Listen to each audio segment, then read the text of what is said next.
Live from Studio 5 in New York City, this is the News at 6. Coming up tonight, ever look around your house and think that there's no way that anybody would want some of those used things?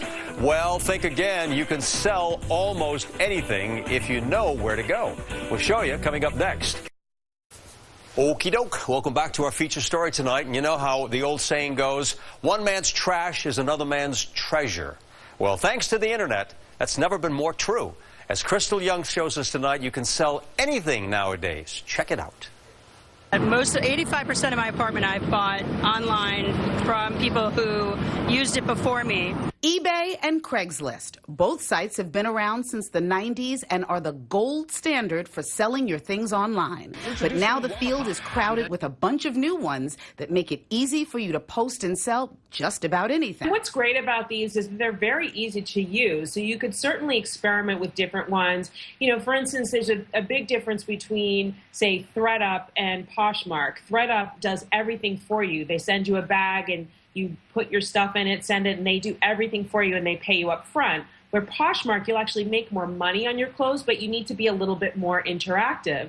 All these websites work differently depending on what it is that you want to sell, but all of them have really funny commercials to catch your eye and encourage you to make a buck. Got a cool laptop dresser, black couch leather, lamp is vintage, mint condition. A homie say no site, close 5, you can sell anything from a mic to a bed. Bro, tell me quick, ain't got time for a test. And this site is a site that he said. You have to let it go.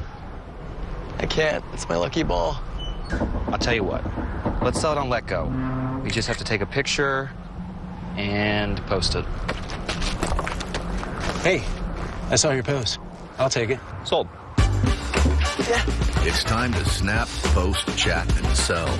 It's time to let go. We found lots of people who are already making money from the things they're not using. I sold a dining room set. It was a glass table and chairs online. I got about $200–300 for it. It was something I got from IKEA and had for a couple years and was making space in my apartment. It was pretty easy. Well, actually, I've sold clothing and furniture online. I had things that were priced at maybe $100 and over, and after the bidding would cease, I'd probably get like between $70 and $90. Linda Lightman owns the online shop Linda's Stuff. She currently has more than 100,000 items for sale, and she has lots of tips for anyone who wants to get in on the action. First, take plenty of clear photos. Second, answer questions quickly. And finally, ship quick. Crystal Young, Fox 5 News.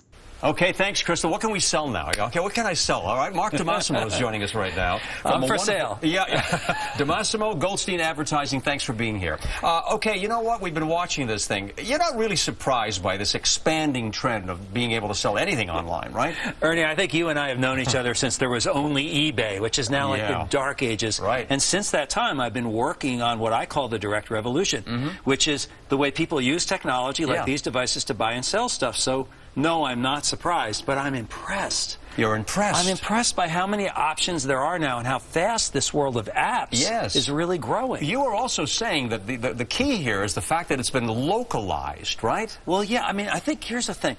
People are saying, I think out in Silicon Valley, people are saying, why aren't people just buying through eBay? Like, isn't eBay enough? Isn't Amazon enough? Right. And you know what people are saying is, I've got my mobile device, and maybe I want to buy something that's just a mile away, and I can use the app to do that. I just feel like it's right there, within reach, and I can get it. Or maybe, you know what, I just want to look at side tables. Ah, categories. Right, so different, it's like going into different rooms on my phone. So that's creating a lot of this interest, obviously, right? Yeah, and for people who love that shopping experience, it's a positive experience that's positively addictive. So they just love it. Yeah, and Mark, the interesting thing, too, is that it's not just that, but also, you know, churches and other organizations looking for donations. They're not losing out either because they're creating their own apps. You're absolutely right, Ernie.